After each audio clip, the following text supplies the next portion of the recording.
मोदी के जमाना आइल, मोदी के जमाना आइल, यहाँ चली ना तोहार हो संभल के अइहा आंगना में।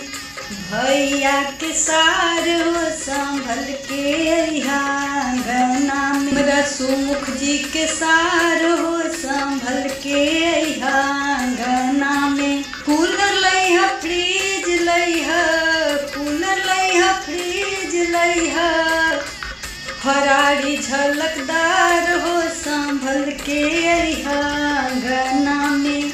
हमरा सुमुख जी के सार हो संभल के अइहा आंगना। मोदी के जमाना आइल, मोदी के जमाना आइल, यहाँ चली ना तोहार हो संभल के अइहा आंगना में।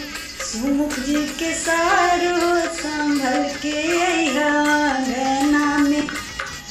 रुपया लइहा, अंगूठी लइहा, रुपया लइहा, अंगूठी लइहा, सिकरी झलकदार हो संभल के अइहा आंगना में। सुमुख जी के सार हो संभल के अइहा आंगना में।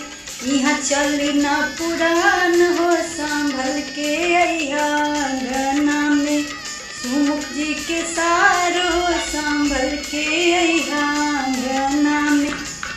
मोदी के जमाना आइल, मोदी के जमाना आइल, यहाँ चली ना तोहार हो संभल के अइहा आंगना में।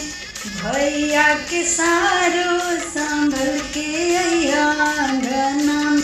पान लइहा, कसैली लइहा, पान लइहा, कसैली लइहा, बर्तन चमकदार हो संभल के अइहा आंगना में। सुमुख जी के सार हो संभल के अइहा आंगना में।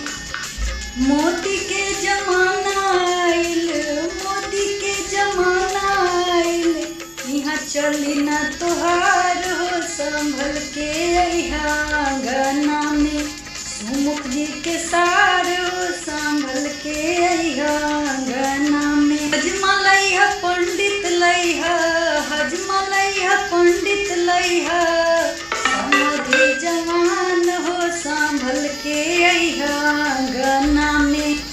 सुमुख जी के सार हो संभल के अइहा आंगना में।